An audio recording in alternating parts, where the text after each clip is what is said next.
well. So, That's a That's smart great. way. really. I wish we all Oh, did it's that. brilliant. I know. Well, there's been moves on in Congress for a long time for people who would like to see that happen. Across what we call the mainland. Uh, it's a very old thing how it got started. It all has to do with farming and work and hours and stuff. But Yep. we do not change the clocks. It's good. Well, there was a bill that was very close to being passed like 4 years ago, and then Yeah. obviously Congress kind of Yeah. shut down, and now Yep. here we are. Yeah. All right, Howie, I am sharing to Spring Nuts. I haven't gotten a notification yet that you're live, Mm. but we should be soon. Sharing. Yeah, Ryan, are you able to on your thing? Are you able to, since I made you an admin, are you able to tag everyone like on when it comes to Spring Night? Can you put at and then and it should come up as everyone?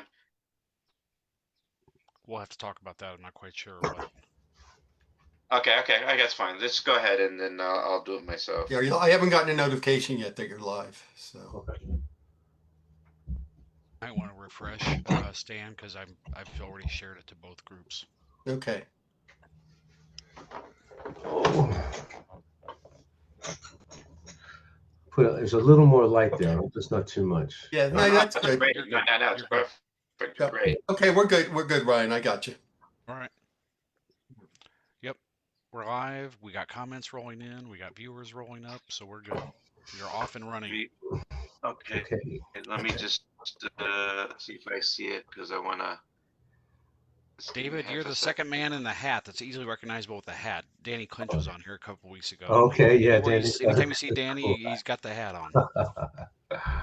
There you go. I wear it all the time. What are you talking about? Not that hat. I'm talking about an actual hat. A full-on brimmed hat. Yeah, I can't pull that off like these gentlemen can. So, okay. So now I'm gonna just do one thing, Okay. and okay, that's exactly what I wanted to do. Perfect. And you put it in the cafe as well? Yep. Okay, great. Yep. Okay. All right. So give me one more second, and we're going. And I just want to make sure I get this up so I can see the comments. Just want to make sure I get this up so I can see the comments. Okay. Now we're good. Okay. Well, welcome everyone to another edition to the Spring Nut Cafe. Who would have thought that after a killer show by Bruce and the E Street Band in Madison Square Garden in less than 24 hours, we would still go. There's no rest for the weary here in Spring Nuts. Wow.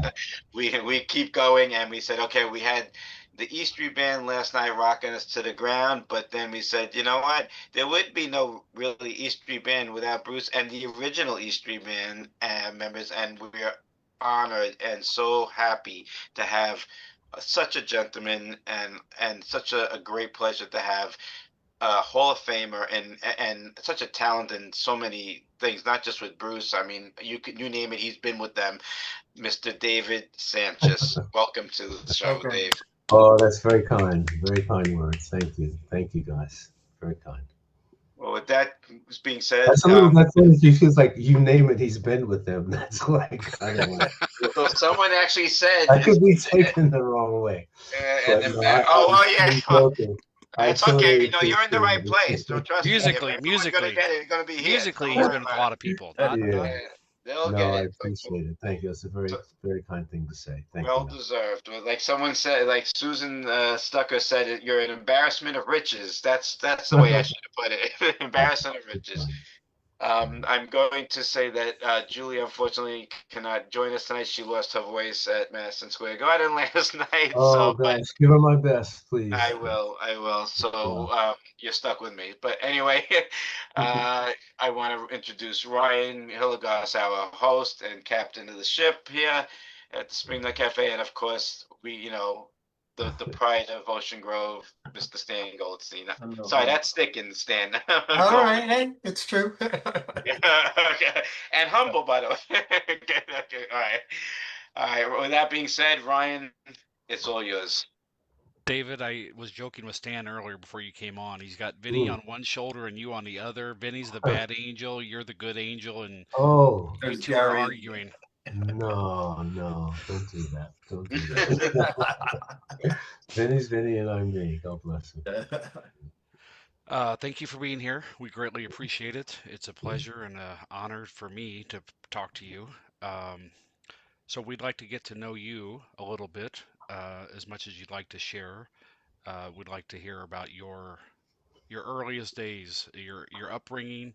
For those that are watching that don't quite know your backstory, Do you just want to kind go of share. back to my earliest days? Are you I do. serious? Yeah, I Really? want to go. We want to go back. We love doing this. We want to find out where everybody came from and Oh, boy. family and all that stuff.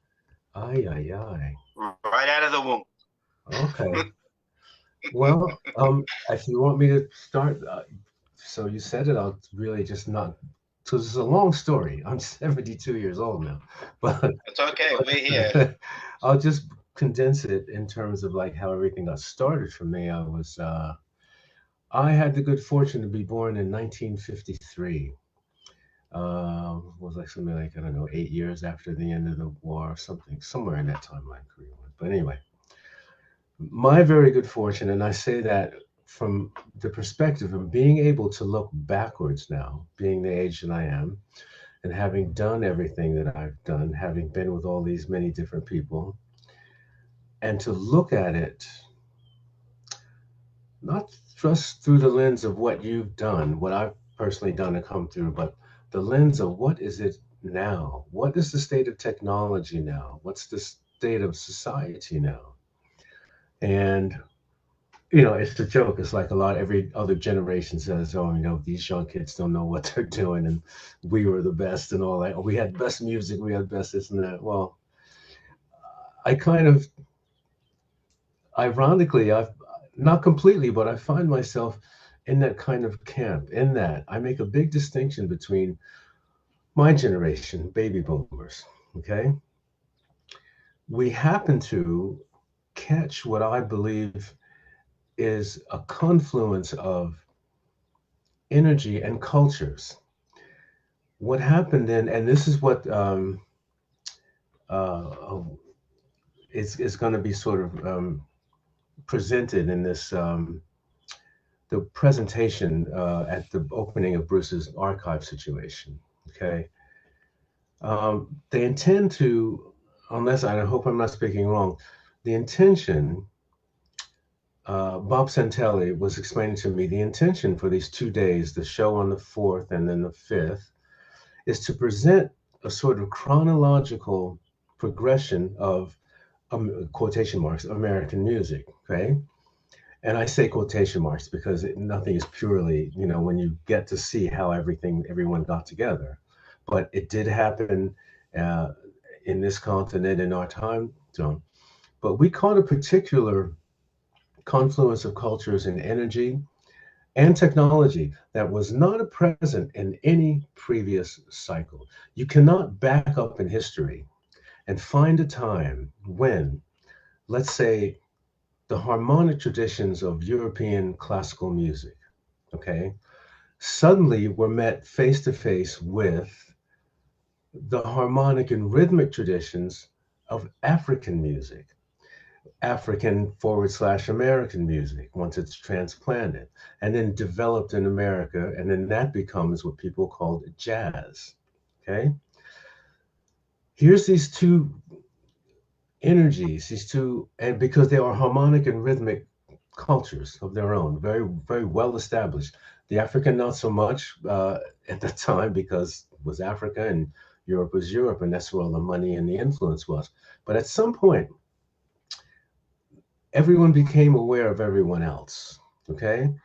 And it was a time where, if you back up to where, let's go back to where composers like Igor Stravinsky and Claude Debussy, these classical composers. These guys were very much aware of African American musicians and of jazz music, and they were really quite intrigued by it, and to whatever degree, it, it became part of their language, as did, just on the other side of the fence, as did the jazz composers.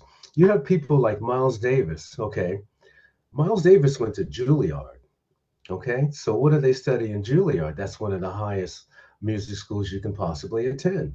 So here he is with that African American culture, and he's not alone. There's other people, John Coltrane, a whole long list of people you can name.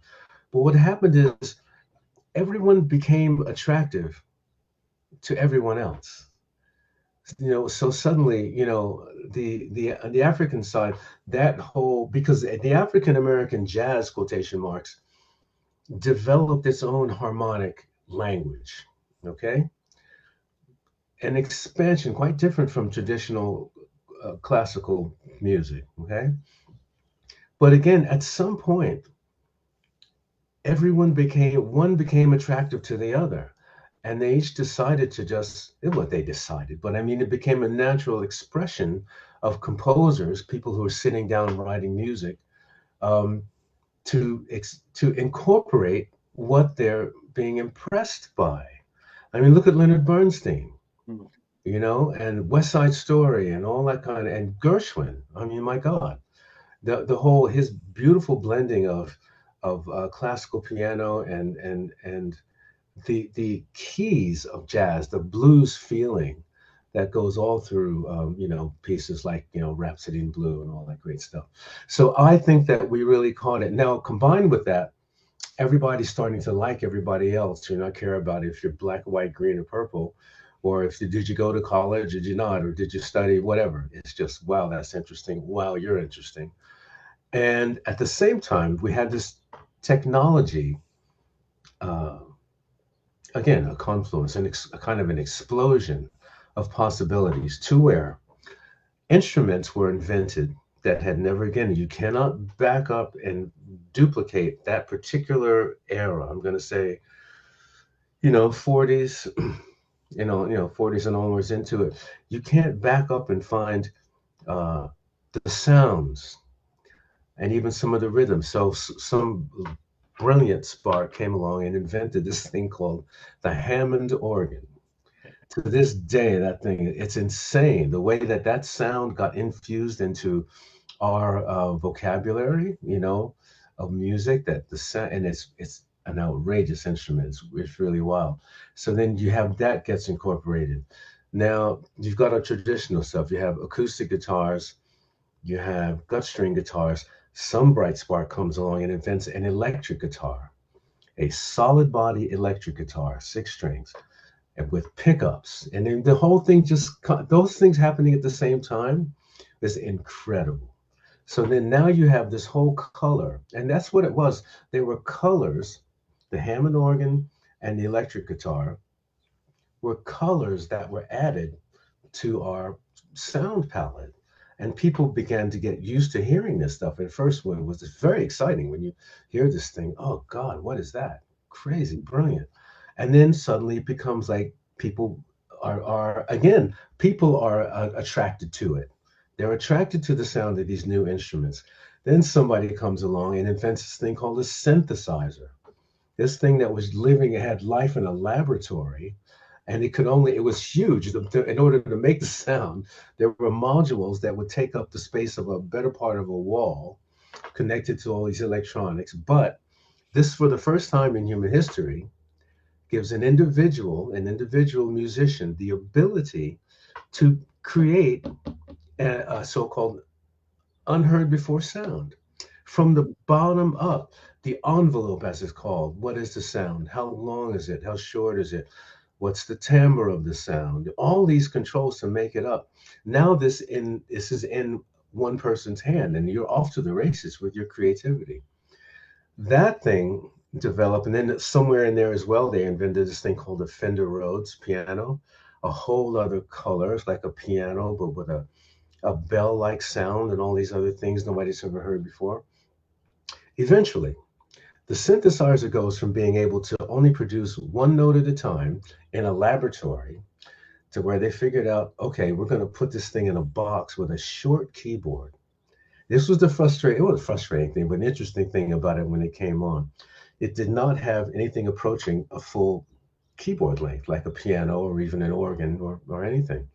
Very short range of notes, but you could control stuff. So they went from doing that to like one note at a time. Okay, fantastic, crazy, crazy.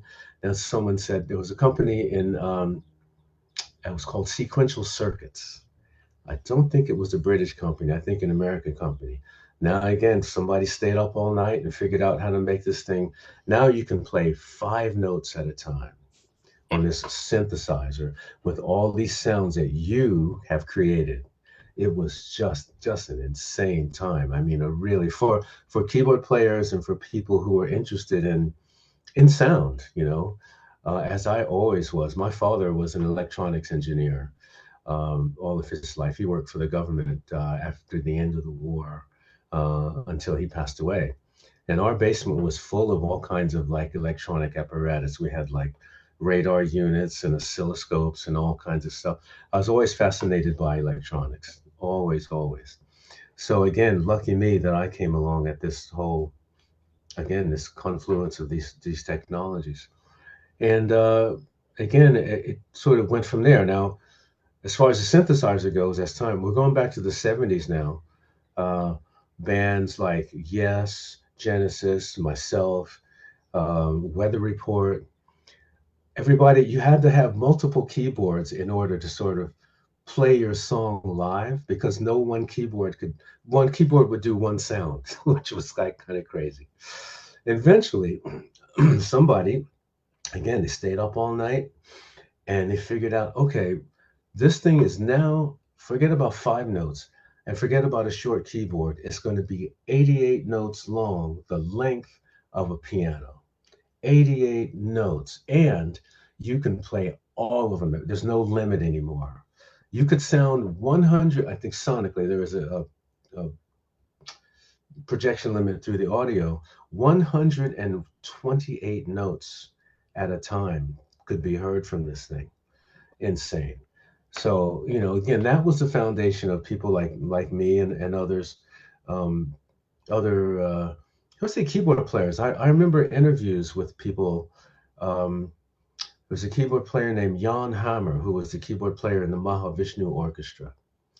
And he said, and along with other people, he said, I always dreamed about being able to play a keyboard, but to be able to bend the note or get vibrato like the way that you can on a guitar, or with your voice, Traditional pianos, you hit that note and that's what you got. You can't make a vibrato out of it, or you can't raise it or lower it. But the synthesizer just blew that off, just out of the water.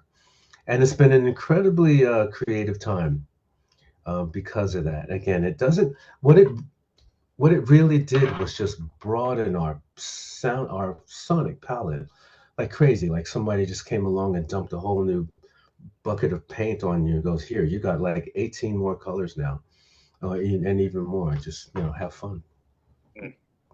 Where did your musical taste come from? Was your parents listen to music? What were you listening to as a child? Like, how did you develop into music? Yeah. Can you, you're having a hard time hearing you, Ryan. Can you boost your volume a bit, or are you stuck on that? Sorry. I couldn't hear you. As far as your childhood is concerned, yeah. What were your parents listening to? What were you listening to? How did you get into music and be an actual musician? Yeah, my household was basically like growing up in a jukebox or in like an FM radio station. More FM radio at the time, better than a jukebox. My parents both were very much into music on their own. My mother was a big fan of classical music, and she played classical piano quite well. And she was my first piano teacher. My father had really good musical taste, but he was really into jazz and popular music, jazz and R&B, I should say. He's sort of not a big fan of popular music, but if a good song came along, he'd recognize it. But his taste in music was jazz and R&B and blues, where my mom was sort of more like me, broad. She loved everything. She loved classical. and symphonic stuff. But she also loved jazz, and she loved like the jazz singers like Billie Holiday and those kind of people. So, and then I'm the youngest of three boys. I was the last one to come along, and both it was 3 years in between each of us. And my two older brothers also had their own different musical tastes. My oldest brother, he's passed away in 2019, but he was really, really into jazz, but more on the avant-garde side. Um, my middle brother, in between him, our tastes are almost pretty much identical. He was into world music, and he actually, my middle brother Ed, he brought home a box set of ragas by Ravi Shankar. This is back in the 60s. Ravi Shankar was quite popular. He had a big moment and people got people's attention. And he brought home a box set of ragas, and none of us had ever heard it before. I've not really listened to it, maybe peripherally. And we teased him pretty good for about a day, and then suddenly we were all sitting around listening to it, you know. But he's always been a big influence on me musically. So we tend to like the same stuff. But and then again, I come along and I develop my own, taste, and I like this, I don't like that so much and everything. But as an environment, it was so supportive. And I mean, it was really like growing up in an FM music station. If you remember FM back in the days when Scott Muni Mm-hmm. was on Scott Yeah. Muni, Allison Steele, the Nightbird. Bird. Yeah. Man, that was, come on. We used to stay up and listen because, like, forget about television. Yeah. Just like go in your room, close the door so your parents won't bug you or something, and get your face next to that radio, man.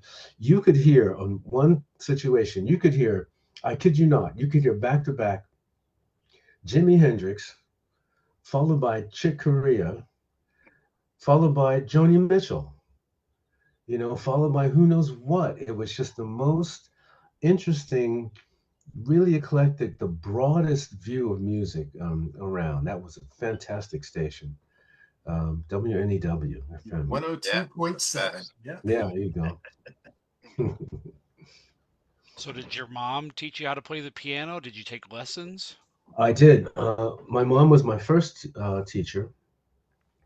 We we moved from Asbury Park to Belmar when I was about 5 and a half, and along with the sale of the house, came this upright piano in the foyer because the people who owned the house, they weren't serious about it, and they didn't want to deal with having to move a piano, and it wasn't like a grand piano. It was just like an old upright piano. And when we got into that house, what I remember was my job, being 5 and a half, my job was to I had a box of stuff that was just my personal toys. Here's your, David stuff. Okay, boom. Here, take this out of the back of the car and put it in the living room on the floor. That was my whole job. Otherwise, I'm standing around watching people do stuff. But my mom, when we get into the house, I don't remember what she would want in the house, but she sat down at this piano and started playing. And I had no idea that she could do it. Mm. I knew that she could. I knew she could play the piano because she used to play. She would substitute for someone in Asbury Park, Bangs Avenue Elementary School was called.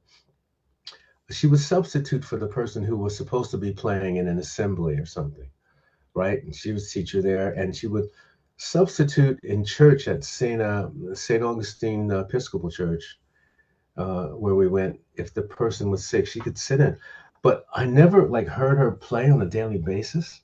So suddenly we're in this house now, and she puts her stuff down and she sits down at the piano and starts wailing, man, playing like Chopin. And I didn't even know who these people were at the time. She's playing this beautiful, I could tell it was classical music, but okay. And she's playing this stuff like, man, you're amazing. And you think you know who your mother is at that age. And suddenly, who are you, lady? Rediscover this person. And how that happened was when she was young, my mom and I have four aunts. My mom and her sisters were all taught how to play the piano. They all got classical piano lessons. Now we're talking about Daytona Beach, Florida, Mm. back in the day, son. So my story is like, first of all, who was the woman who taught these three black women to play classical piano? And who hooked that up? Because this was not, but all my aunts could play. My mom could play. She used to do this thing where, and she had went so deeply into it that she was a good sight reader. She didn't, she could open a book of music she'd never seen and boom, turn the page and like get in there and start playing it. So for her own pleasure was suddenly she's sitting there. She had these books of like Chopin preludes, Debussy, she had Beethoven, all these different things. And for her pleasure, when she got done being a mom, dealing with 5 boys and a husband and all that stuff, she would sit down and at the piano and just play for her own pleasure. And she really played well, and she could sight read. Sight reads better than I do to this day, you know. But she would just be able to like turn one page and then get into it and have some fun. And there came a point I was so fascinated with her doing this that at one point, because this was like now we're in here. This thing is at her disposal, at all of our disposal, whenever we want to touch it. And there was one time when my friends were outside playing, and we had the distinction in Belmar. We had a 1105 East Street. It doesn't look like physically what it did back then because somebody bought the house and tore it down and changed it. But the original house had a 2-car garage, had this long driveway that coming off of the East Street, and you had to go back to the property. A 2-car garage and put a basketball net over it. So me and my 2 older brothers would play, but that place became a kind of magnet for a lot of the neighborhood kids, we were going to school with. And so they'd be out there playing, and sometimes I'd be out there joining them, but it became a point where I was more interested in watching her and listening to her, what she was playing, what she was doing. And she said to me, one time, don't you want to be out there with your friends? Everybody's, asking me. I says, not really. I'd rather watch you. So that just carried on. And one day, here's the story of how it all really started, her showing me something. It went from being interested to being able to do a little something. So in the house, a lot of houses in Belmar at that time were built like this. You would walk up the steps and you open the door and it'd be like a foyer, a little area. And then off to the right would be a living room and then a dining room. You walk down this corridor and there's a kitchen. And then you walk up, there would be a flight of stairs on the left-hand side of the foyer. And it would be that way. And then you had to make a turn and go up to the 3 bedrooms. If you sat on just the right particular step next to the piano, on the left-hand side of the piano, you could see the entire keyboard at keyboard level straight across. Not like you're standing up looking down on anything. You had to sit on a certain step, the first or second step, and then your head was level with her hands and the keyboard itself. And I'm fascinated by that. I would watch that for hours. So one day, she used to play church hymns as well. That was a lot of fun for her. And there's a particular hymn called Hark the Herald Angels Sing, right? And she was working on that and playing it, and she had to get up and go in the kitchen to deal with some food she was cooking. So she got up from piano, and I've been watching her right hand, do this, pick out melody and everything. And she went in the kitchen to sort out the food, and I got up and went to the piano, and of course, I didn't know anything about chords or anything, but I could just put my finger where I saw she had put her hands. And I understood the rhythm of the melody. So I just, with one note, picked out like the melody of, Hark the Herald Angels Sing, Glory to the Newborn King. I got that far. And then she came back in. She came running back in from the kitchen. And she said, do that again. And then I did it again. And she said, okay, now slide over. And then she showed me the proper way to actually not just henpeck out the notes, how to actually use your individual fingers and play.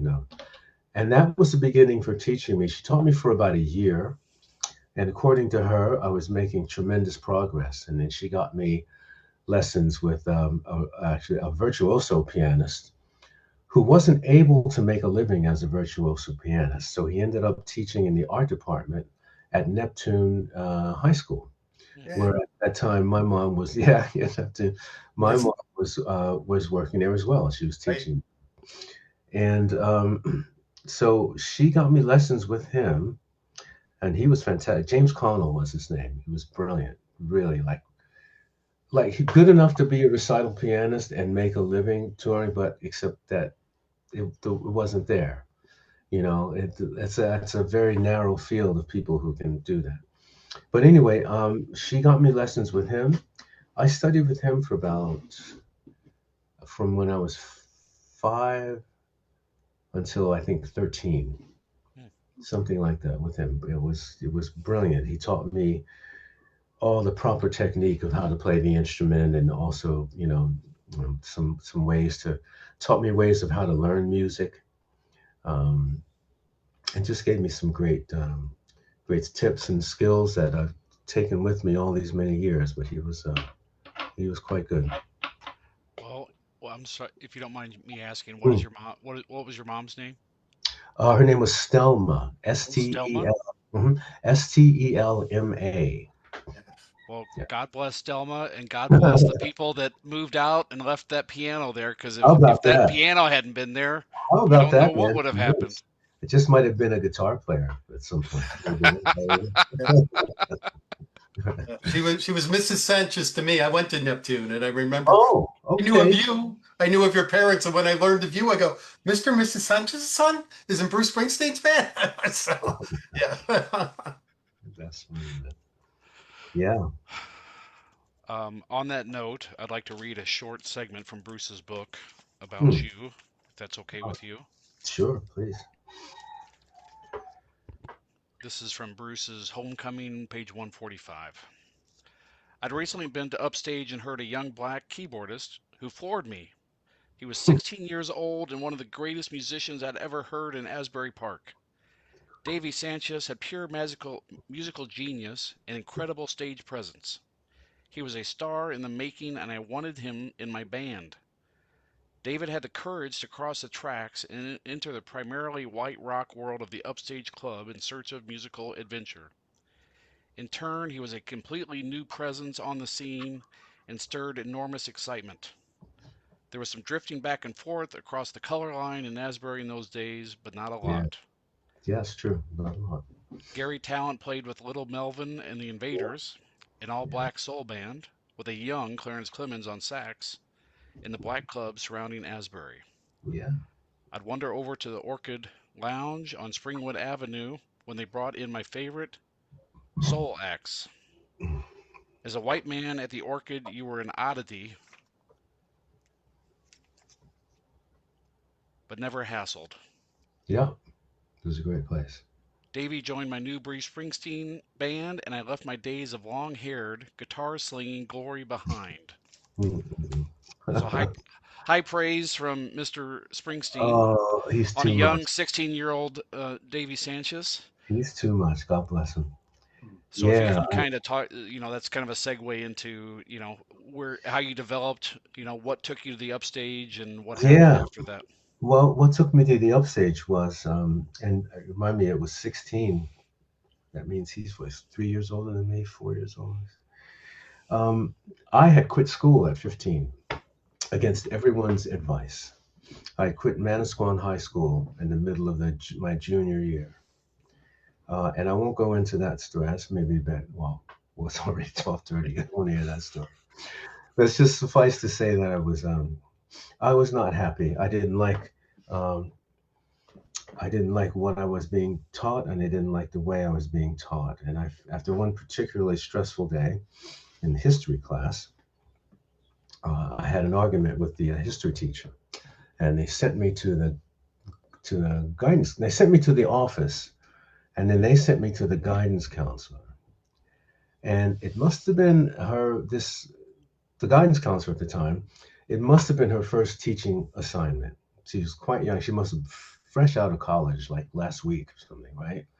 And I come in there and I tell her my whole, story of why why am I here? Because I had a fight with the history teacher because what he's teaching history is inaccurate and it's offensive and blah blah blah blah. I mean, I got into it actually standing up out of my chair, not a shouting match, but a verbal thing with this history teacher um, about some stuff he said. Uh, and again, I was no stranger to the office or to stuff. My teenage years was tumultuous, man. It was pretty rough, pretty rough. And I had, and again, you guys asked me, and I'm telling you because I'm just telling you the truth. But what I'm saying, my path, I don't suggest it to anyone else. If you have a chance to get an education and you're 14, 15, 16, whatever, I strongly suggest that you stay in school of some sort and get an education, get some degree of education to where you're comfortable. But I was so unhappy at school that I had, not only did I want to go, I had developed all these techniques to leave, all these ways to like bust out of school. Like, sorry, I had this technique where I would get on the bus, go to Manasquan, and you sign in homeroom, and oh, he's here. Da, da, da, great. Homeroom's over, and then they cut you loose to go to your different classes. I would go to the first class that I was supposed to go to, but in between that second and third, and I was not the only one who developed this technique, but I was mostly doing it on my own because I was very solitary. I would go down to the gym and sneak out the back of the gym at Manasquan High School, jump over the fence and walk into the middle of town and take the bus back to Belmar by about 10 o'clock, 10:30. And I'd have the rest of the day to myself, but it looked like somebody that, yeah, he was there, whatever. Anyway, that wore thin. And so what she said to me was, well, do you know that you can, I don't know how the question that came before this, but you're that unhappy here.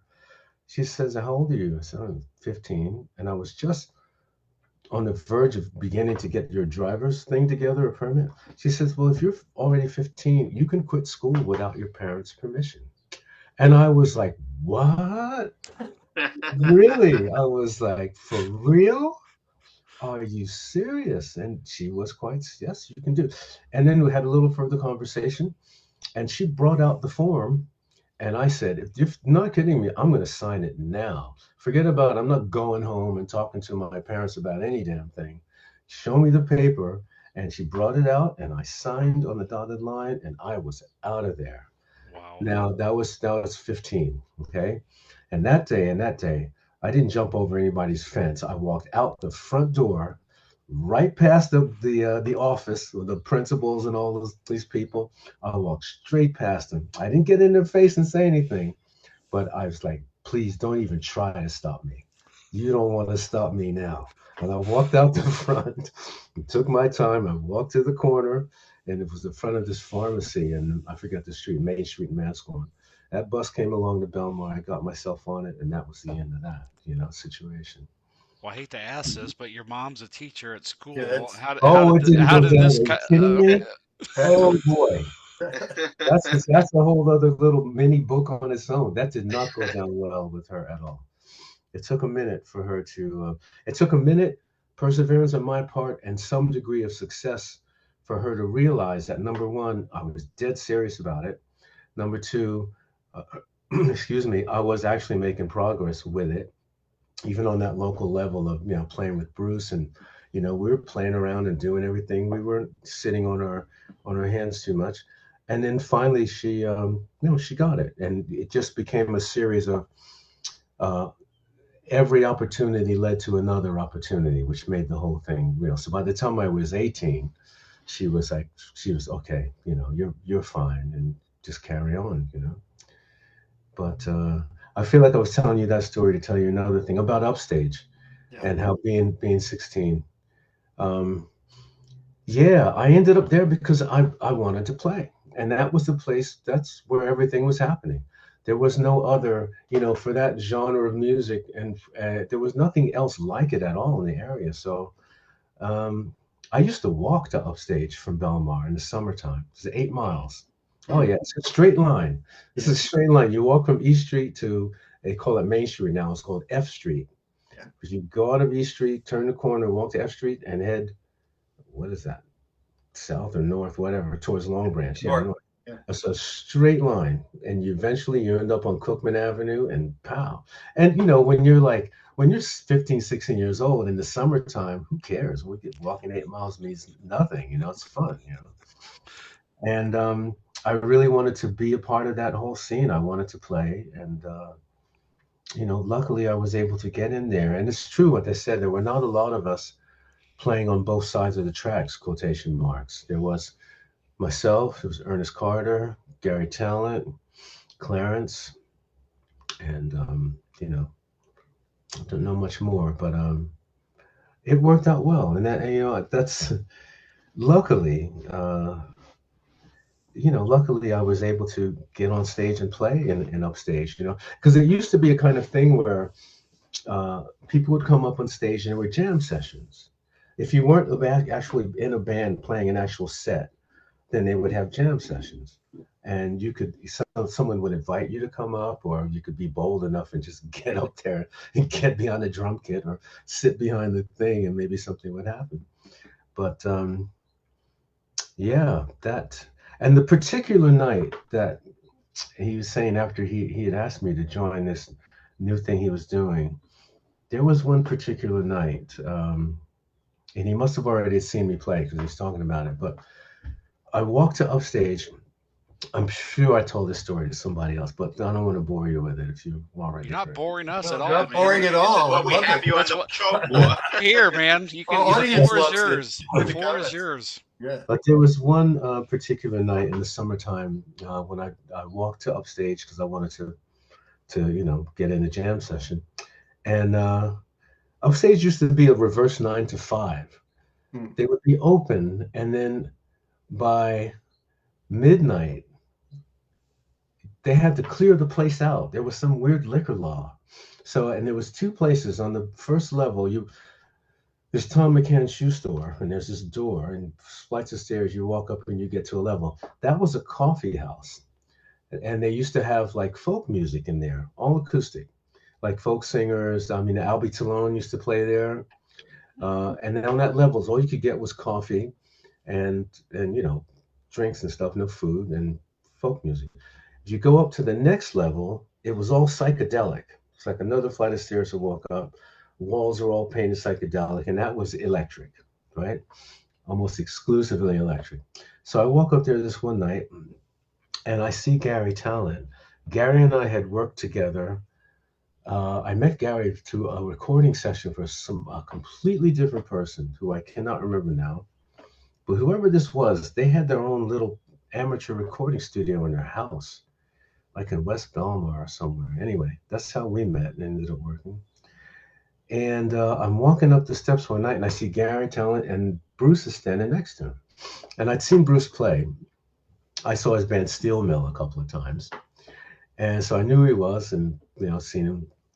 And they're standing together, and they're organizing the next jam session for the. We had to close at 12. Yeah, they from 12 to 5, something crazy like that. And so Gary sees me, says, "Hey," shakes my hand, and he introduces me to Bruce. He says, "This is my Bruce, this is my friend Davey." And he goes, "Hey, because would you like to sit in on this next thing? We're gonna start up in a minute." He goes, and I said, "Yeah, it'd be great." And got up on stage and we started playing. And I don't want to romantically remember it because jam sessions were a situation where people were coming on and off the stage. It wasn't a static thing. But this particular jam session, I got up there, Gary was there, Bruce was there. There was a lovely guy named Big Bob. Big Bobby Williams. Big Bobby, yeah. I think Bobby was playing drums and maybe another drummer came out. But we started playing, and it really didn't stop until they were about to close the place, like 5. It really went on for a long time. And Bruce used to have this song.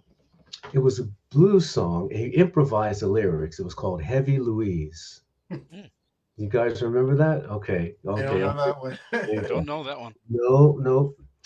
It was called Heavy Louise, and it was a blues song, but he improvised the lyrics. He made up a tale about this legendary woman named Louise, who was like all that and a bit extra, all her exploits, and he's making the blues. He made up the lyrics like every night, different, but that's what it's called.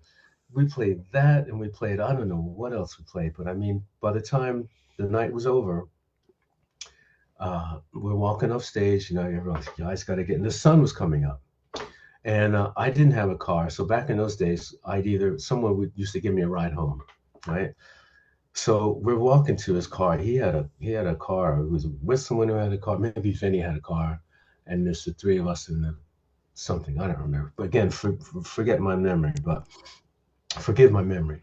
But as we're walking towards the car, he said, I'm going to start up a new thing.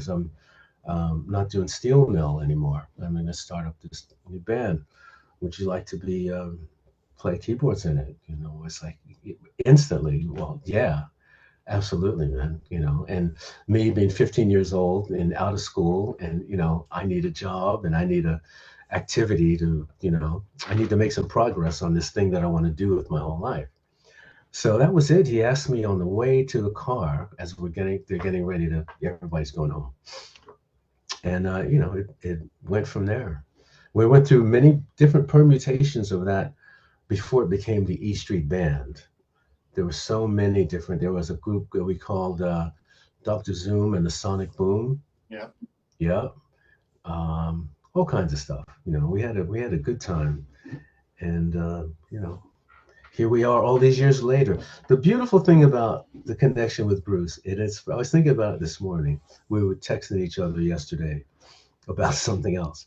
But it's ironic in the most beautiful way. I mean the word irony in the most positive way I could, that the very first thing that I got involved in music it's like at the core of what's going on with me now, over 50 years later.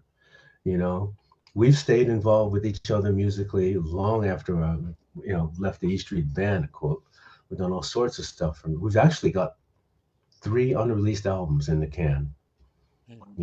Of stuff that no one's heard yet.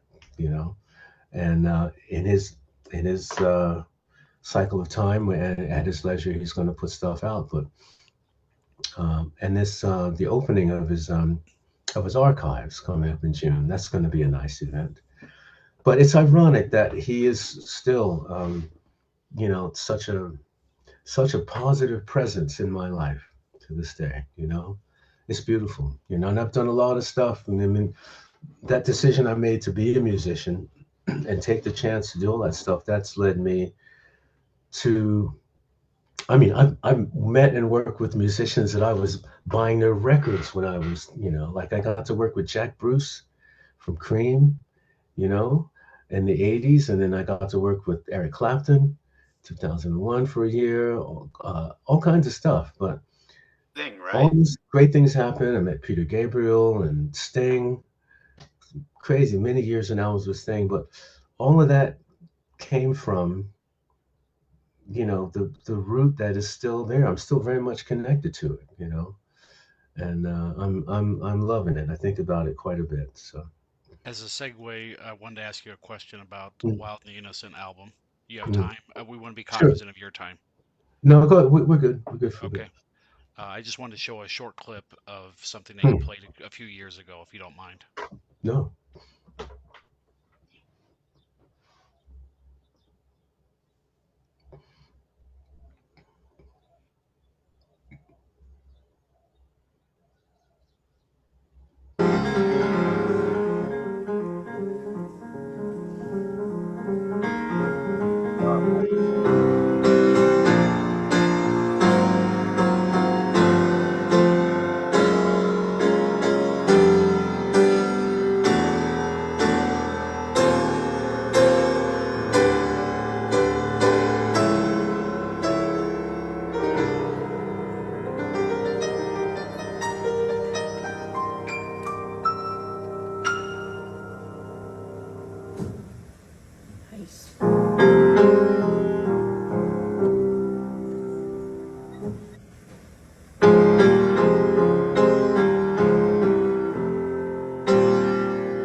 Yeah.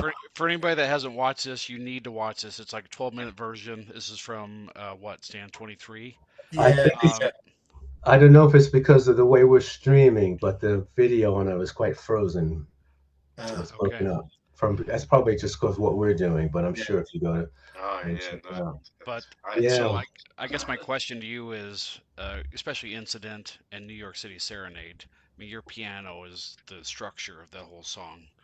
So what was that like for you? I mean, I know we're talking 50 some years ago, but what was Yeah. it like for you and Bruce to, you know, combine your talents to come up with those Well, two you know, pieces? the wonderful thing about Bruce is that he has a real vision for his music. He kind of can hear it in his head before it's all out there, and he knows like, okay, that's right, that works, that doesn't quite work, He has his whole thing, but at the same time, he gives me so much freedom. He gave me, and to this day, gives me so much freedom to sort of interpret the thing as I feel.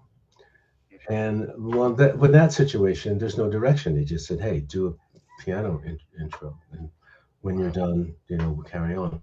But the very last, that little descending, all that stuff, that was the signal. I think that's on the record too.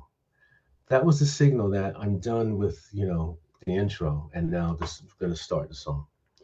So, I ended it, to this day, I'll always do that. I think they were going to ask me to play um, New York City Serenade, at the ribbon cutting ceremony. Mm, Wow. awesome. Next, yeah, Huge. Yeah. yeah, Wow. But I I think kind of there's an argument to be made that, so you leave the band and then Bruce composes the whole Born to Run album on a piano. If you listen to Roy's playing, like mm, it's like echoes of your stuff. I'm not saying that he's copying you or mm, anything, but there's no, no, definitely no. your structure, your sound, your tone that has carried on for since you left the band, really. Well, thank you. I think it's also because that style of playing resonates with Bruce as well. And Bruce, some of that stuff he wrote on piano.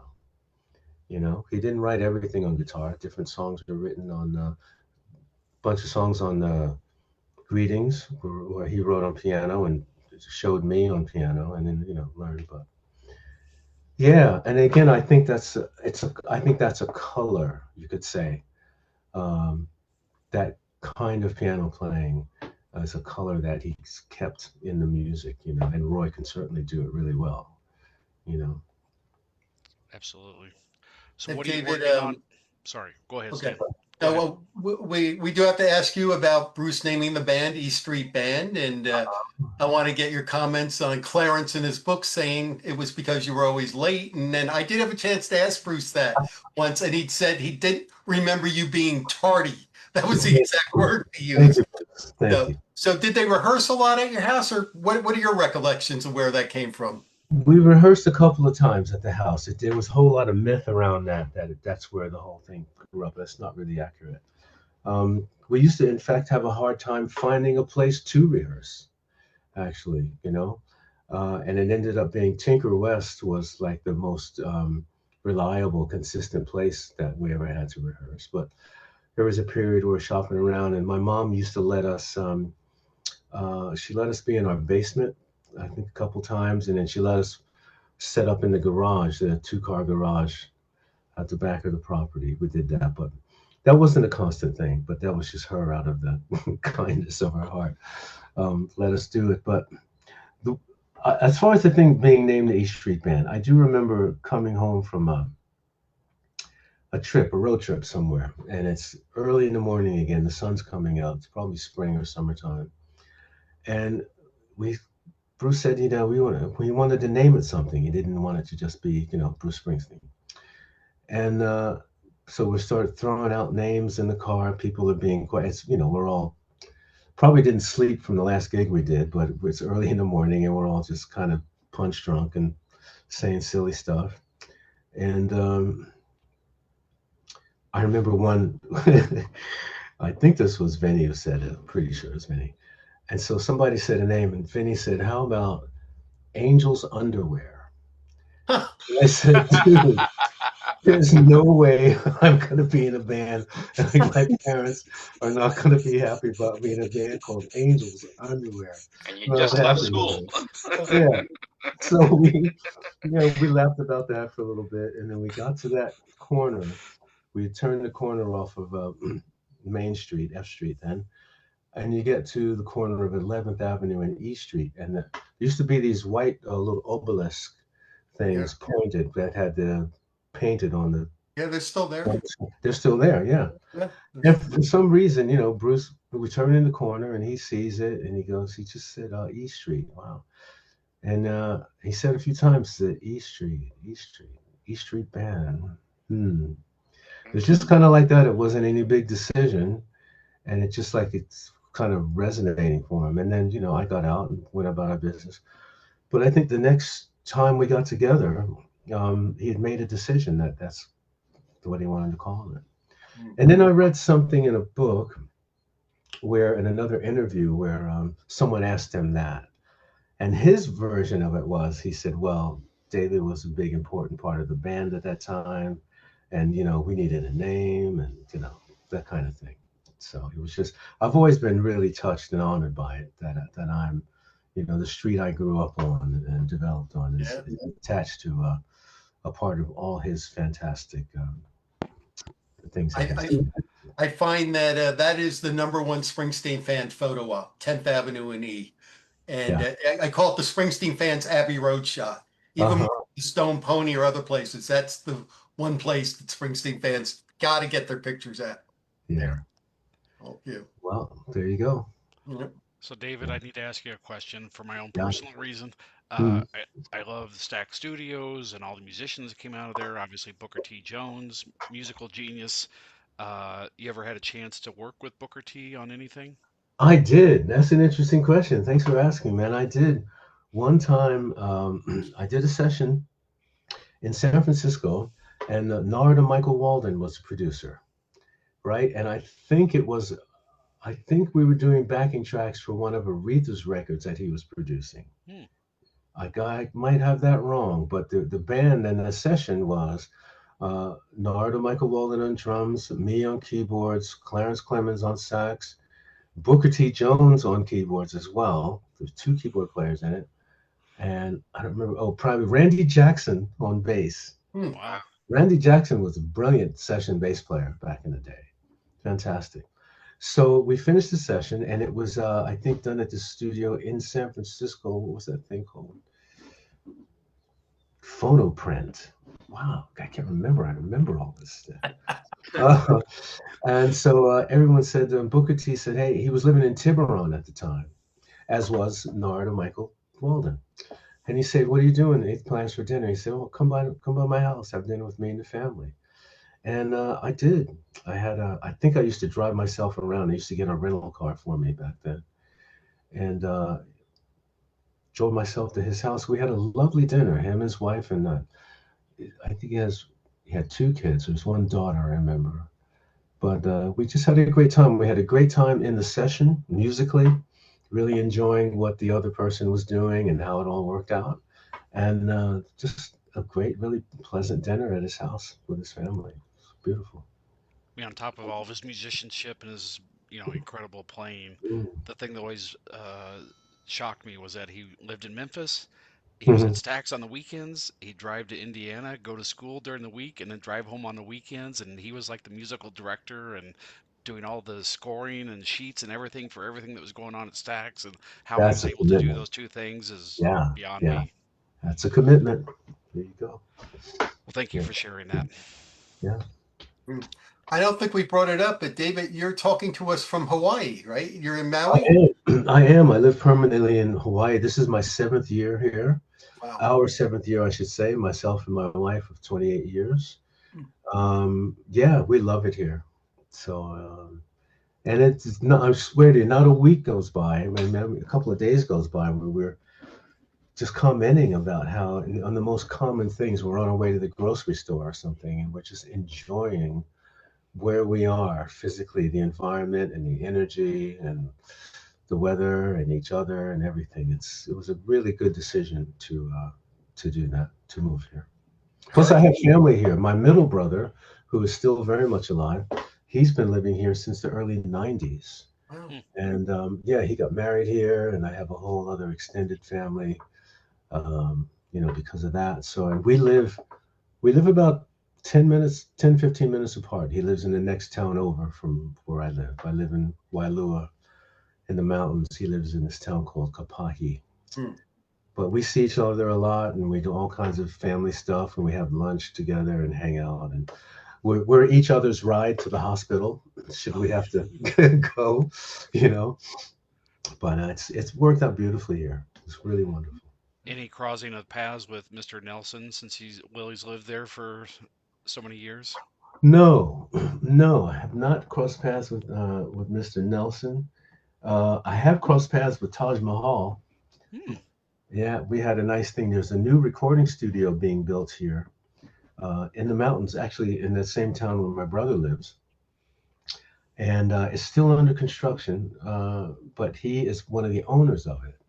And they had it was about a year ago now. They had a blessing ceremony to bless the whole area. Hawaiians are very big on that sort of thing, blessing an area or a place or whatever your endeavor is. They're very big on doing that. So I was invited to that, and he was there with a couple other Hawaiian musicians, and it was nice. We got a chance to chat, and it's great. We're going to end up doing something together. We both stay alive long enough, because he has a place he's also in California.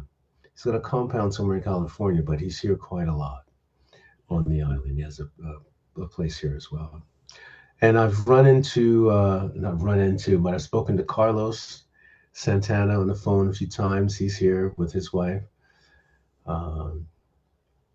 So yeah, the thing about being here, Todd Rundgren also lives here. But what I like about it here is the place doesn't really have the infrastructure to support for shows. It doesn't have the infrastructure of the shore, like even say the Red Bank, Asbury, Long Branch, wherever area, Asbury area. It's not really set up for like that. Most of the live music is like traditional Hawaiian music played in hotels. The only sort of off-island music that will come through, there are shows at the community college in the Howie. They have like some really good shows there, but that's where you have the infrastructure, professional theater size stage, and they have international artists will come through. But apart from that, that's kind of it. But I personally, since I'm not here trying to do a lot of that, I enjoy how much time that I have where I'm not doing that. I'm not organizing concerts. I'm not loading up the truck and going anywhere. I work in my studio space here, and people will send me files from around the world. I did a project with this jazz violinist from Germany named Michael Schmidt. I did that last summer. It's fantastic situation. And then I did a project, this virtuoso bassist named Antonio Luisi. Asked me to be involved in rearranging some music by the great composer Ennio Morricone from the film Cinema Paradiso. And I did that last year as well. It was very successful. But that's a situation where people send me audio files, and I process it here and send it back to them. And we talk and chit-chat and all that. The live thing, the way I'm going to be performing at the event in June is going to be with Will Calhoun. I have this group called Open Secret. Yeah, that's what I wanted you to talk about. Yeah. The interesting thing about this performance, logistically, Bob Santelli's concept is very interesting, but it's going to involve, I think it's more than 20 artists over the 2 days or something. And the logistics of getting everybody on and off is going to be very interesting because everyone has 10 minutes, unless they end up changing that at the last minute, which I kind of hope they don't, because we're all set up for it. We got a 10-minute dynamic performance. We got 2 songs. We can pare them down. And our songs tend to be long because it's fusion music. They're not like 4-minute pop songs. So sometimes we'll play a song, we'll stretch it out or shorten. But we're gonna do two 5-minute versions of two songs from our set. Um, and they're both pretty dynamic. So I hopefully it fits in with his concept of representing an era, the fusion era of, American music. So we'll see. So just to chime in here, so when David sent us sent me some, clips, and that I'm going to share with the group tomorrow. I wanted to do this first and have thing, and some. I mean, I've watched them; they're amazing. This Open Secret is really beautiful. It's a great. It's a great collaboration. It's something that you guys, as Springsteen fans, or just spring that on, or mainly music lovers in general, okay? Because it was just such a beautiful thing to watch, and just I can't wait. I'm going to share it with everybody tomorrow. Yeah, So I mean, the other half of this thing is the great Will Calhoun, Grammy-winning artist with Living Color, and it's the two of us, and we can sound anything like the most gentle sort of interesting thing to suddenly we could sound like we were 4 or 5 people on stage if we want to. I It's a love super dynamic situation, so we both enjoy it. But that's what's going to be at the show. Two songs like that, and then we'll be out and just see what everyone else is doing. I'm looking forward to it. It's going to be really nice. Be You great. mentioned New York City Serenade, though. Is that night too, or is that a No, the way I was told was that on the 6th at the ribbon cutting ceremony, they'd like me to perform a version of that. Wow, So that would be great. Yeah. shall see. David, one more thing for me. We got a viewer, that Seth Levine. I enjoyed seeing David and Will Calhoun at TCAN in Natick. Yeah. Can David talk about Yeah, the last year. Cambridge Theater in Harvard Square? Yeah, yep. That was great. That was a good show. How was it like with the piano that they dedicated to you and Belmar? Belmar, yeah. That was such a sweet moment, man. I can't tell you. And we actually canceled one of the shows on the tour that was planned so that we could do it and not reschedule it. So we canceled one show. Otherwise, we did 8 shows on the Northeast. But that day was just magic. And I can't tell you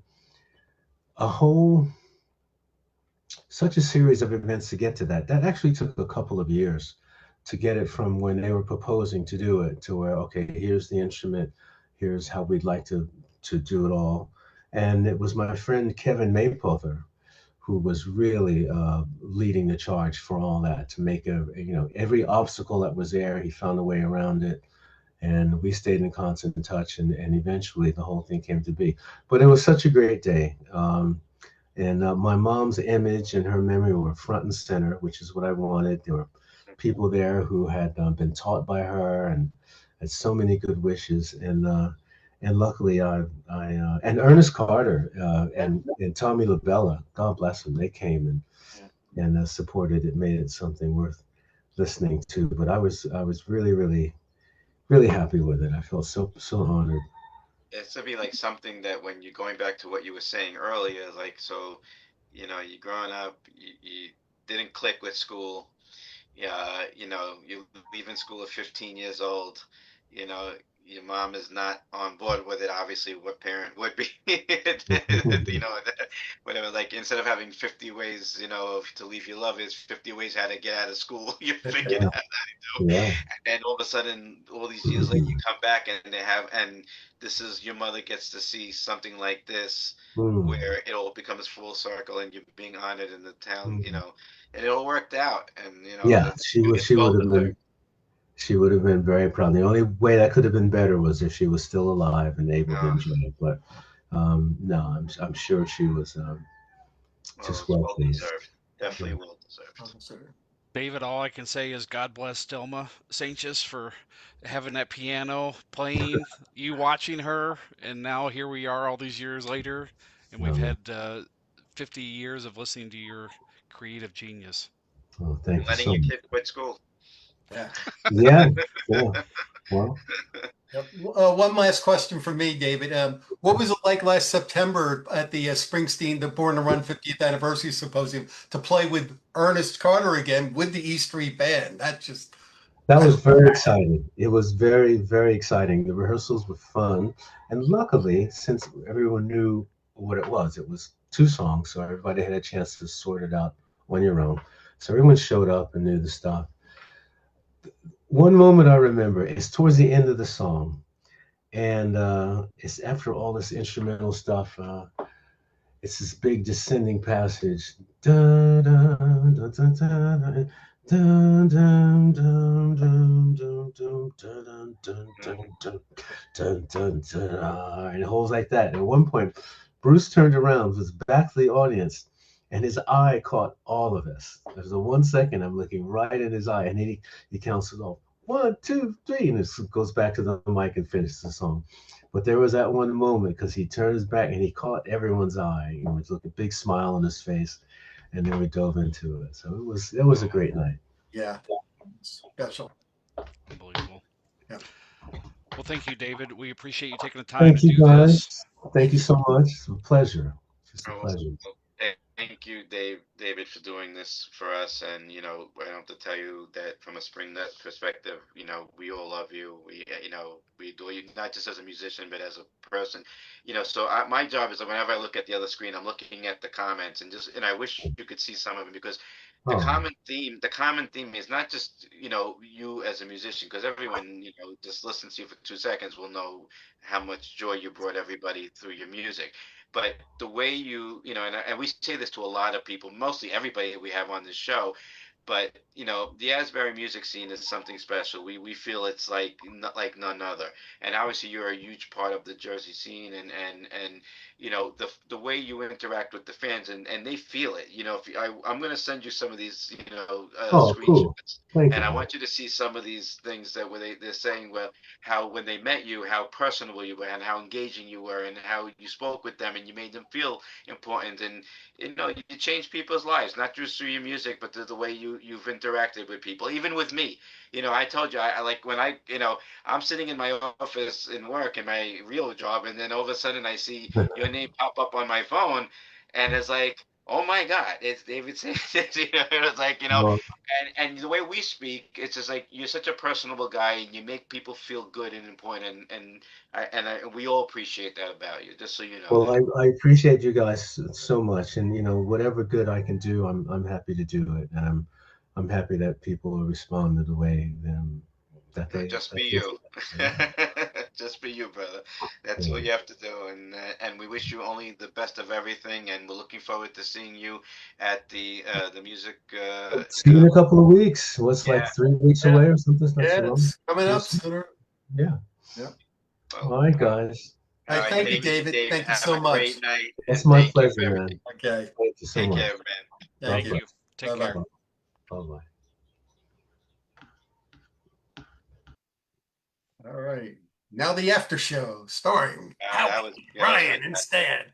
Wow. No, that's That was exciting fantastic. to know that he's going to play New York City Serenade at the one of the shows. Well, no, well, apparently, if you listen closely, it's the ribbon cutting on Saturday, which I Right. think is a private event. Yeah, it's Oh. a private event. Yeah, it's a But private Oh. event. I'm sure they'll film it and Yeah, something So with it. he's that's doing why I two wanted to songs. clarify that. So, He's doing two songs with his group at the concert, but right. Saturday is when he's doing Serenade. Yeah, But which is pretty much, from what I understand, a private invite only thing.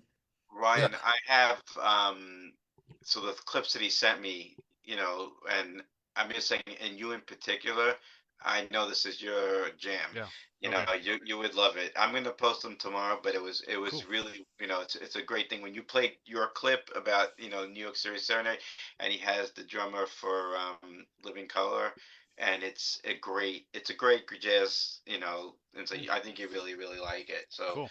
Thank you. very good, and he had great stories. So Oh, yeah. He's Yeah. like, "You really want me to start at the beginning?" Yes, and then Yeah. 20 minutes later, like he's talking about all the combination of the technology and the times and the blurring of the race lines and everything. Like Yeah. he went. Well, It was fantastic. one of the things about the show, and like I said, when we speak after, and when I speak with the people that have been on the show after, is how comfortable they feel, and that's the main thing. And then they feel like they can talk, and it's this is about them. Yes, it's about Bruce, and we want to hear the Bruce stuff, at one point, but when they're engaged and they're, they see what's going on here, and they feel it's a testament to what you guys are doing and how you guys are making them feel, and so he's a great guy, and you could tell right away he felt Cool. comfortable. So Yeah, Absolutely. we let them talk, that sort of thing. We want to hear their stories. yeah, Yes, absolutely. that's He's we incredibly intelligent and yeah. eloquent and has a lot to say about a lot of Although different Vinny topics. Lopez still swears that David was late all the time. and Like so he and who's agrees with gonna what Clarence wrote. and who's gonna argue with Vinny, right? Yeah.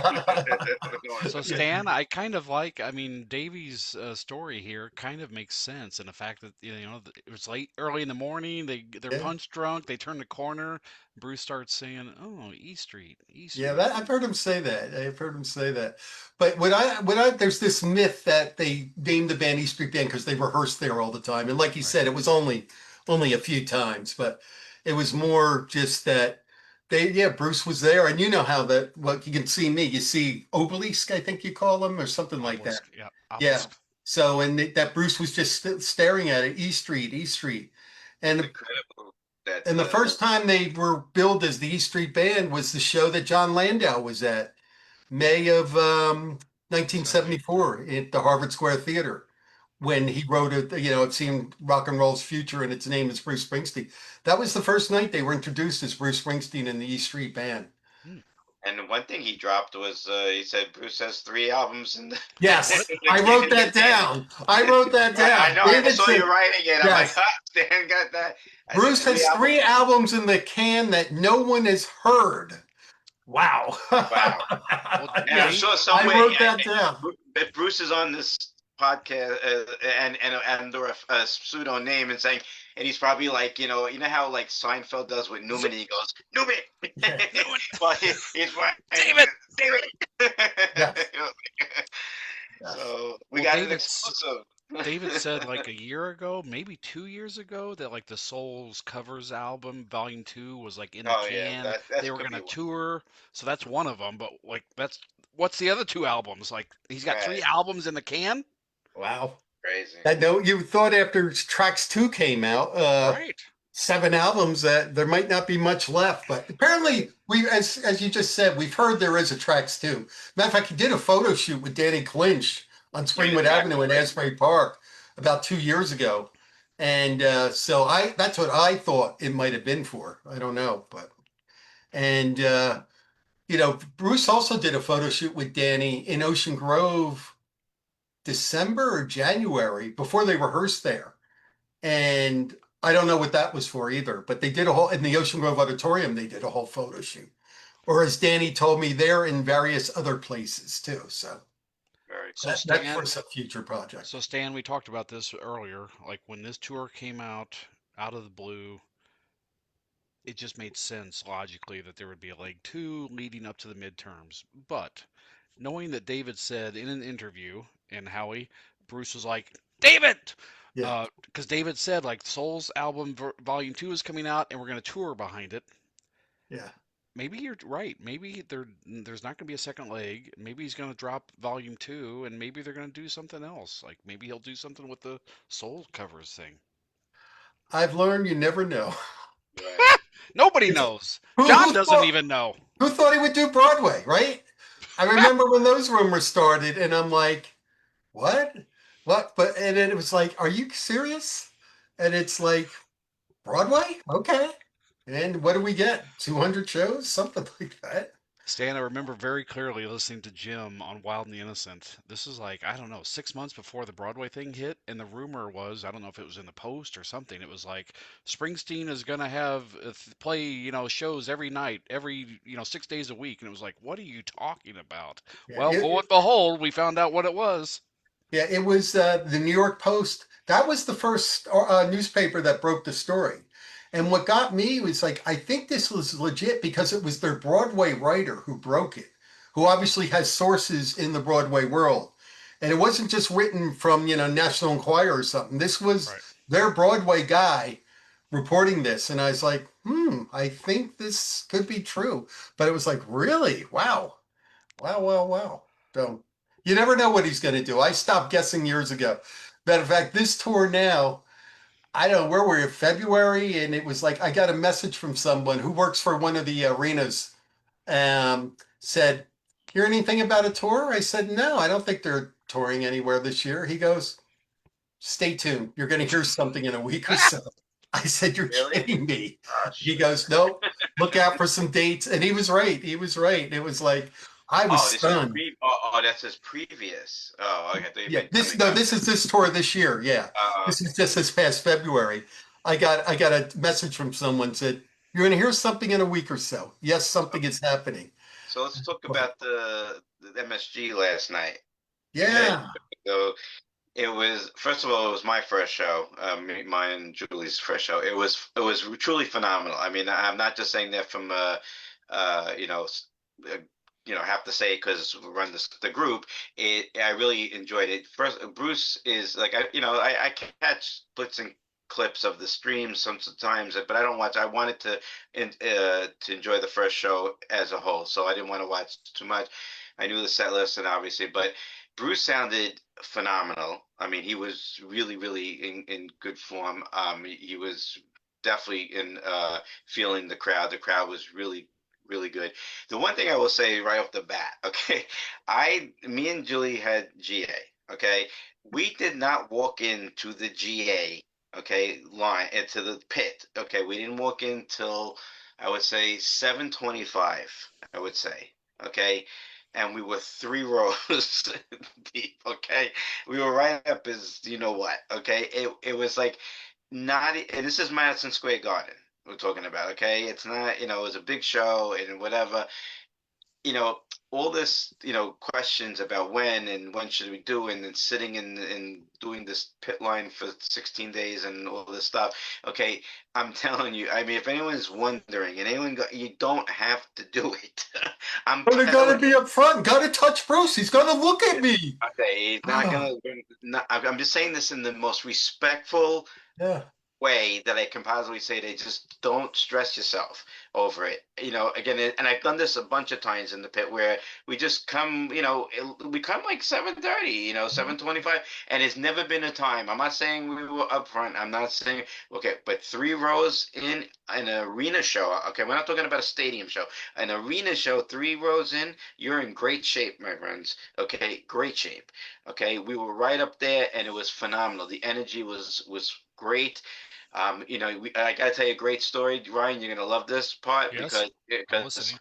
so I saw Jesse Malin yesterday. He was in Yes, the pit. He was in the pit with us. nice, Obviously, he was in the side, and I saw him, and he gave me the biggest hug, and he said he had the greatest time on the podcast. Okay, just want you nice, to know that he great. really enjoyed it, and he was so. I didn't want to, talk about doing the future stuff, but he was, you could say, he was.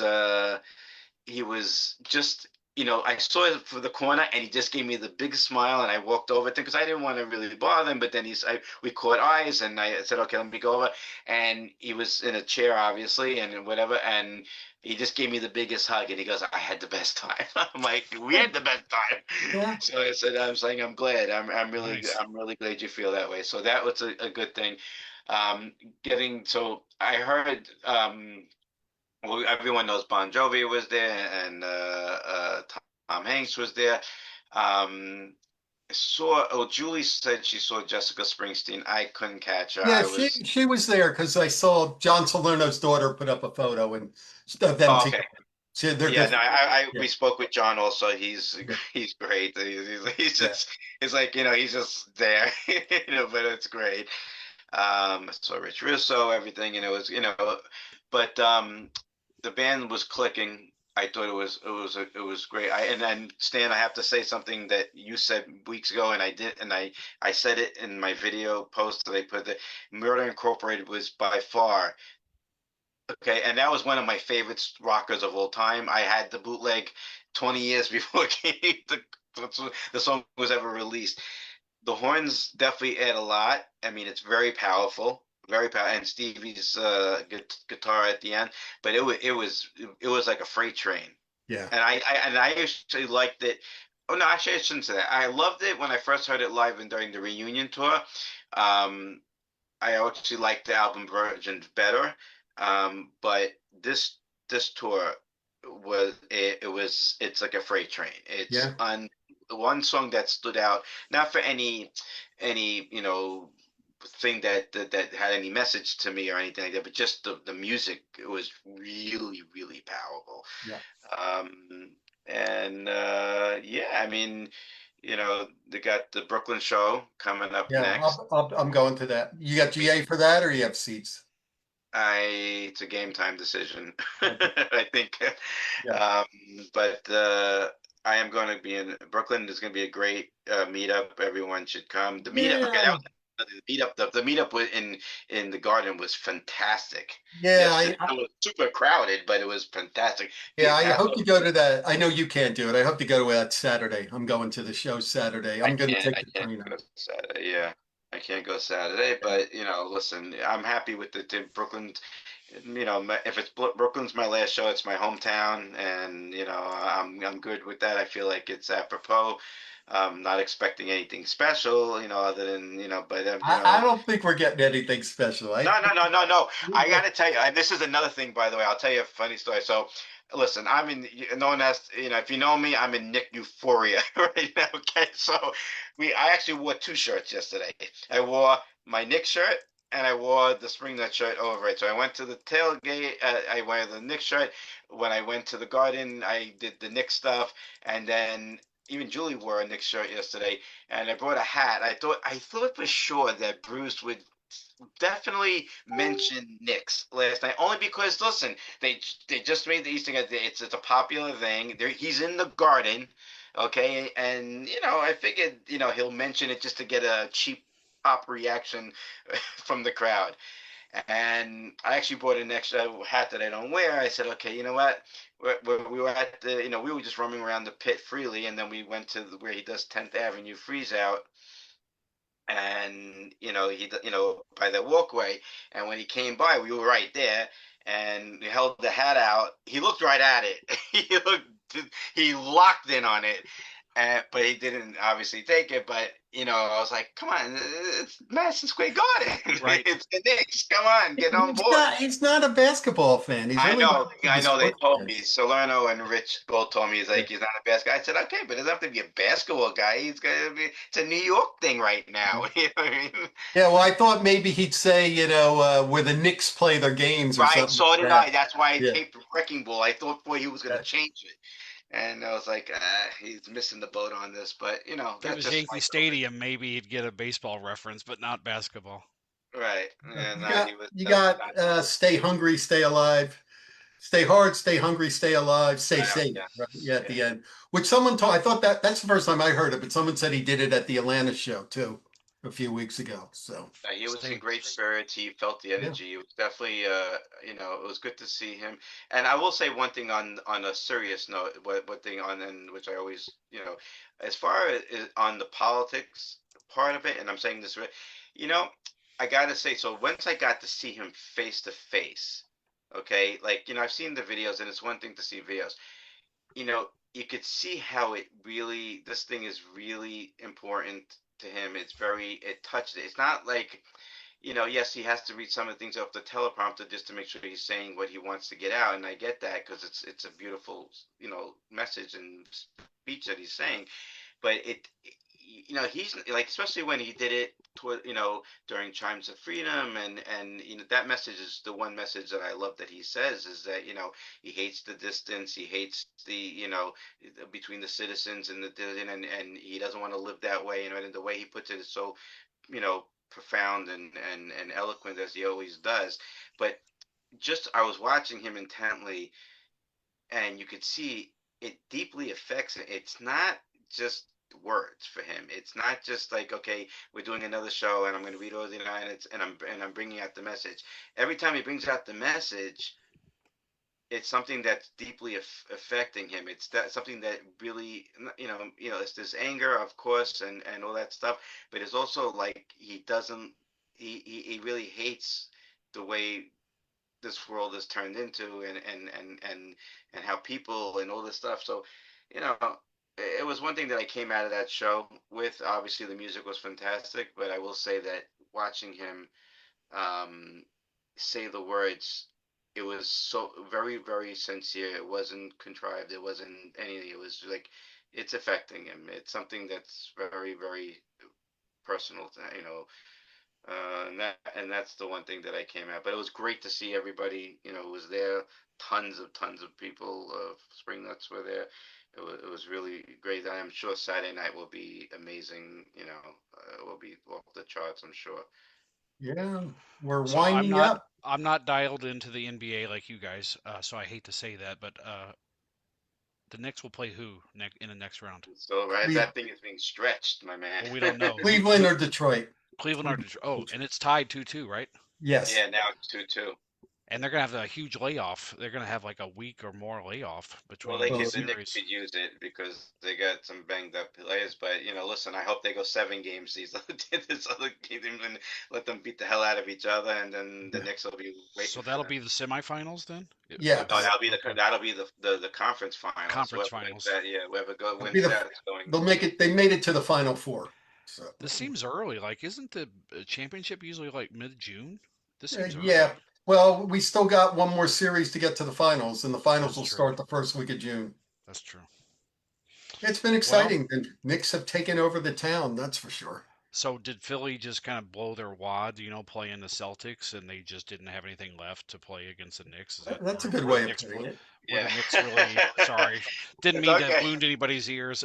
We got X-rated there. Sorry, Were the folks. Knicks that good, or Philly Well, just then kind you of know ran out what of gas? happened. The Knicks were not that good, to be honest with you. If I'm being, being totally upfront, they were down 2-1 to Atlanta, which they should not have been. They were definitely the better team in my mind, and I'm saying that objectively. They were built for this, and but after that being down 2-1, something clicked. Whatever happened in those meetings, whatever something clicked, because from game 4 on, they've won 7 straight. And it's not just they won 7 straight; they've won 7 straight in dominating fashion. I mean, we're talking about things you've never heard of, like beating a team in a closeout game by 59 points or something, like 54 points, and beating another team out by 30, and another one 39, another. It's one thing. The only 2 games they lost. This is, bear in mind, the 2 games they lost by 1 point each. Oh wow. Okay, and every other game they won was by double digits. So they're built for this, and listen, I'm gonna say the Celtics definitely underachieved. They should have went further, and that was a surprise that they're not in, because that would have been their, hump they would have to get over. I'm hoping Cleveland wins the series, because Detroit should be a harder matchup. But listen, if the Knicks are, you know, I saw, we were in the Garden. I was wearing my Knicks hat, and everyone was coming over and talking about the Knicks. It was a big thing at the even the guards were there. I saw Ben Rocha, but I'm saying even the security, whatever, like go Knicks, go Knicks. It was everybody's thing, and they were saying, yeah, Detroit lost again. So it was like 2-2, and and everyone's in it. You see the first thing when you get to the Garden, you see this big, huge mural of Brunson. Okay, it's tremendous. It's a great time. Listen, the Rangers are out. Okay, the Mets stink. The Yankees, Yankees did really. win tonight, though. Yankees won Okay, tonight. it's all right, but it's early. It's early. It's Yeah. early, so whatever. And now we're in. The Knicks haven't won in 50 freaking something years. So I tell you one thing: if the Knicks do win the championship by some miracle, and I'm not saying they will, but I'm saying if they did, Brunson will go down as the greatest Knick of all time. Okay. When is the last time the Knicks were even in the championship? 1999. Oh no, right. I thought I was winning the championship was 1999. Yeah, Oh, 99. wow. But that was a fluke. That was a fluke. That was the strike year, and it was Yeah, weird. that was a fluke. They were the Yeah. 8th seed, and it was a.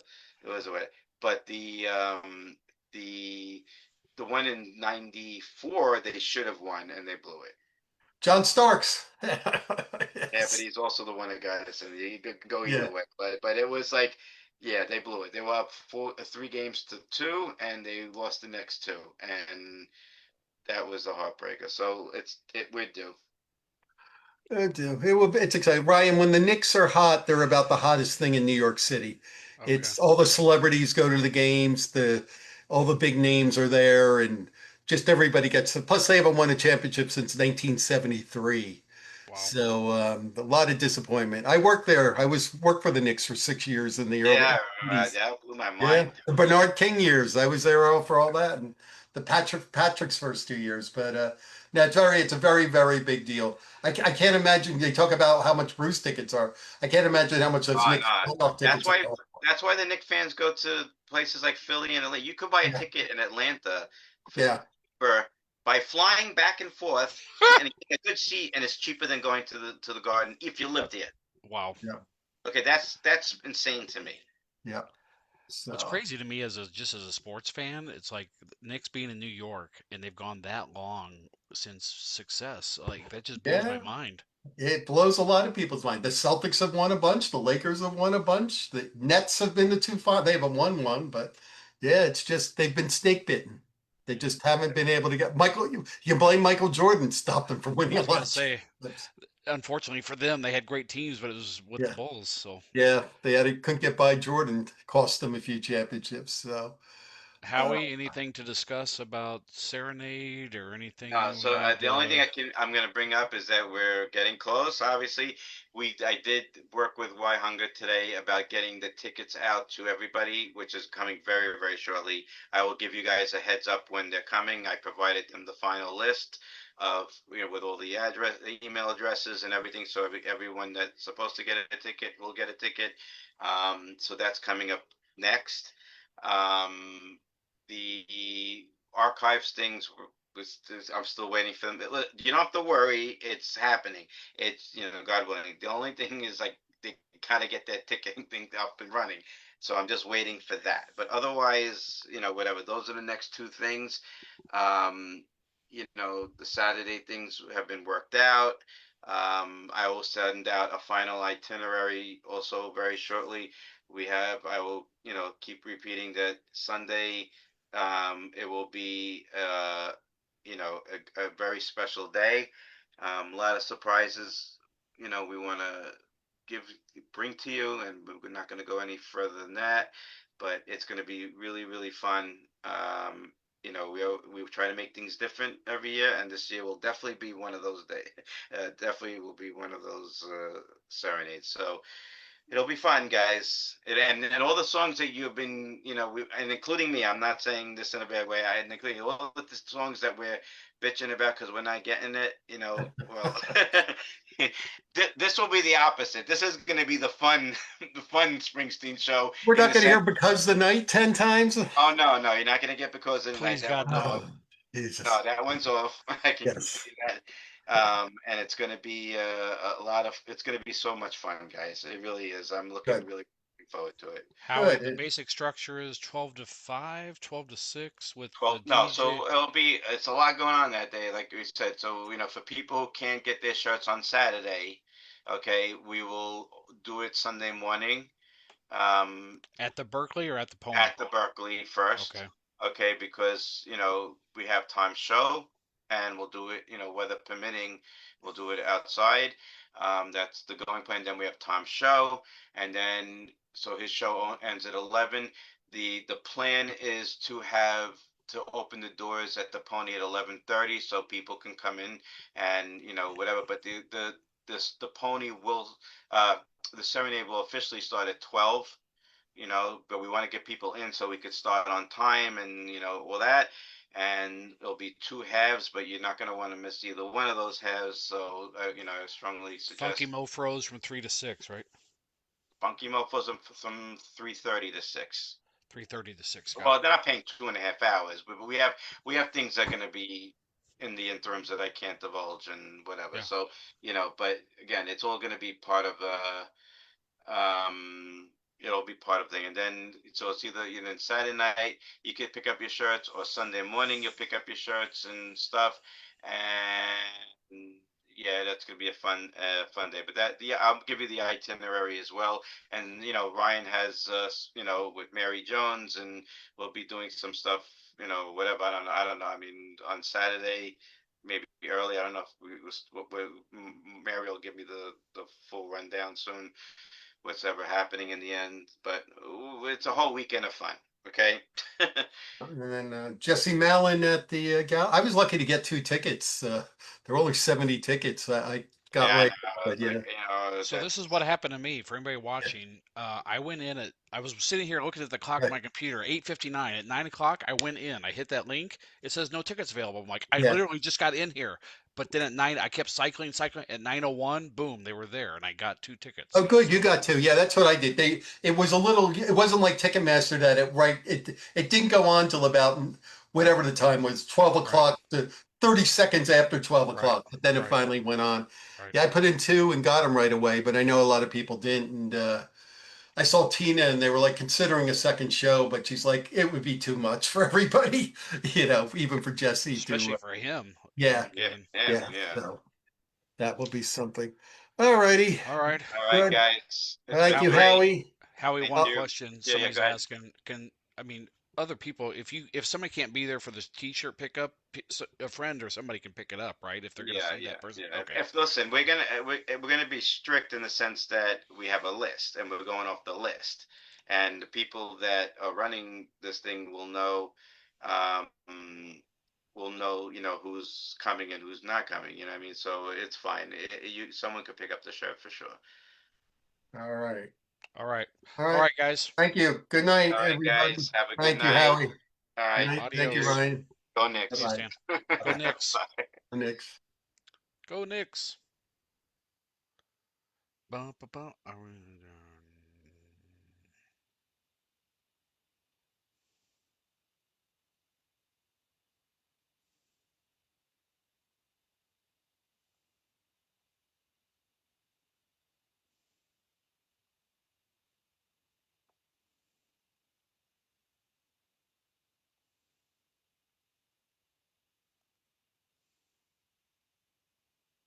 All right.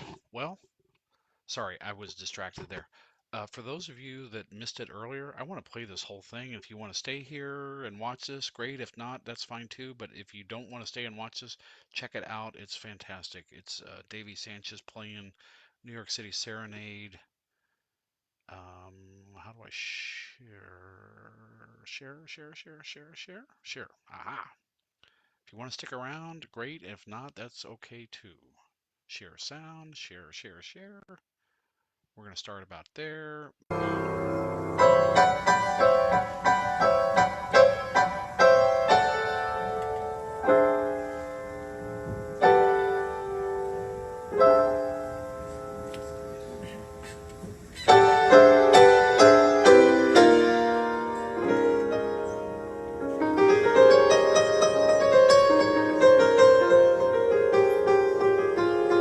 I love how he takes his glasses off.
Nice.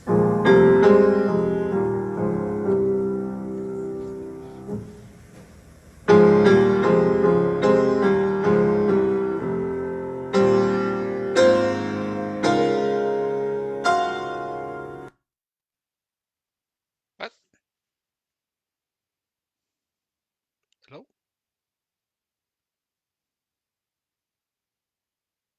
Yeah. What happened? Mm,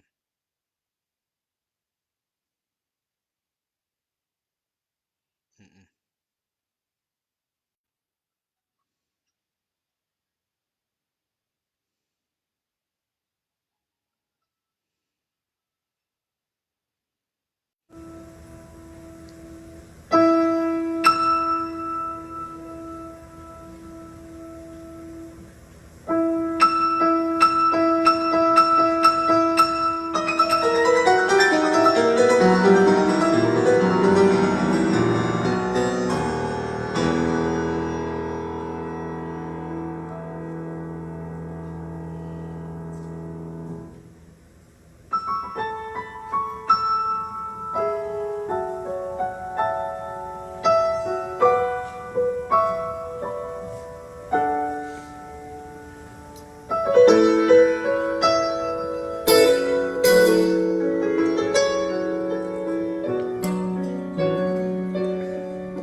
sitting low in the backseat of his Cadillac.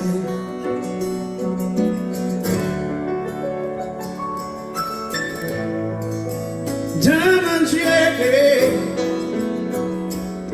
she's so empty. She falls down so softly.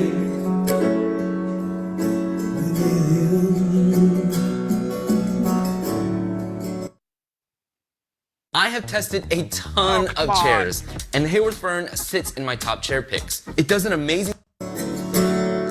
Check his hands on fire. Really got cleats on his butt.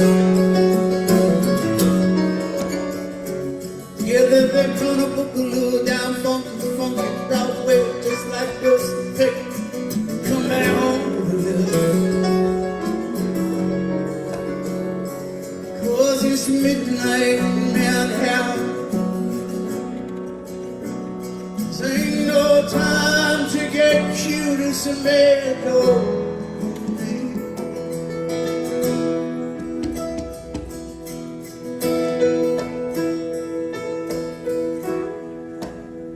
So walk tall.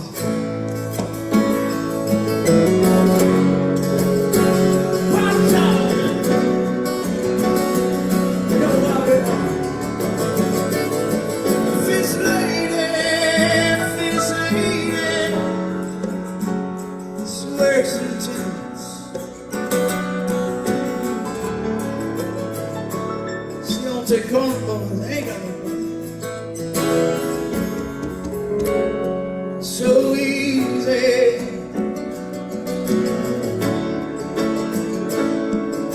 Hey, baby, love, easy, won't you take my hand, walk with me down Broadway.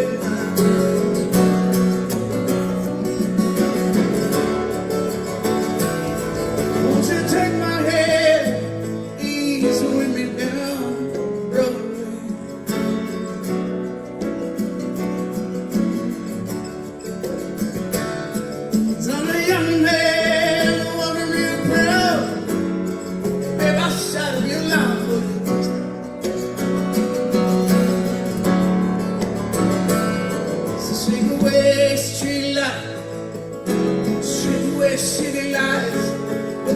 Train,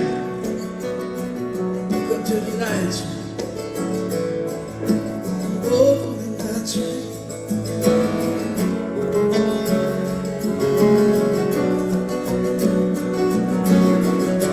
But I know that she won't take the train, oh, she won't take the train, oh, she won't take the train, oh, she won't take the train, said she won't take the train, oh, she won't take the train. She's afraid the tracks will slow down. She moves as Bobby goes. So long.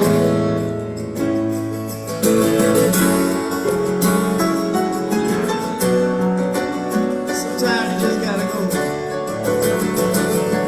Hey, jazz man, hey, jazz man. See old New York City serenade. There's a deep blue they singing down in the green. Save your notes. It's on the blues.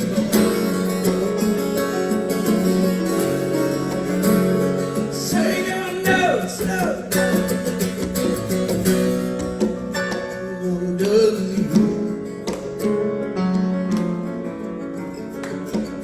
Straight from the church, bring it up. Jazz man singing trash. Listen to your joker man. Listen to your young man. Watch out for the junk man. He said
right.